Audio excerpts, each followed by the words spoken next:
Ilang araw bago ang state visit ni Pangulong Bongbong Marcos sa India, dumaong sa Pilipinas ang isa nitong Navy ship para lumahok sa joint exercise sa West Philippine Sea. Armado ito ng high-tech missiles na pareho sa binili ng Pilipinas sa India. Nakatutok si Chino Gaston. Tulad nito, ang mga BrahMos guided missiles na gawang India na pinakabagong sandata ng Armed Forces of the Philippines para depensahan ang bansa. Dito ko nasulyapan ang mga high-tech na armas sa Indian Navy ship na INS Delhi na nasa Pilipinas ngayon para lumahok sa military exercise sa West Philippine Sea.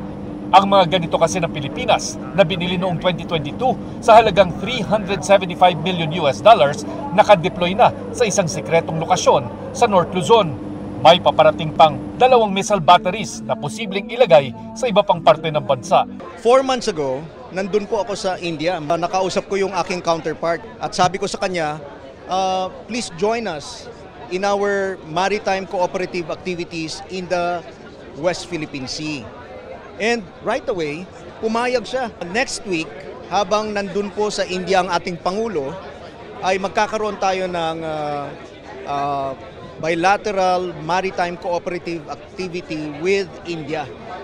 Tuloy ang pakikipagtulungan ng India sa Pilipinas. Katunayan, sa state visit ni Pangulong Marcos sa India sa August 4 hanggang 8 ay inaasang tatalakayin ang tungkol sa defense cooperation at mga problema sa seguridad sa rehiyon. We are expecting to have very productive and meaningful discussions. Certainly defense-related issues will be also part of the conversation. Possibly, agreement on having staff-to-staff talks. This year, as we celebrate the 75th anniversary of our bilateral relations, we are elated and proud that we continue to take steps forward. Bukod sa mga BrahMos, pinag-aaralan din ng AFP ang pagbili ng iba pang missile at rocket systems, gaya ng High Mobility Rocket Artillery System at ang Typhoon medium-range missiles mula US. Patuloy ang pagsasanay ng mga taga-Philippine Army sa HIMARS at Typhoon systems para bihasa na sila oras na may budget na pangbili ng mga ganitong makabagong sandata. Para sa GMA Integrated News, Chino Gaston, nakatutok, 24 oras.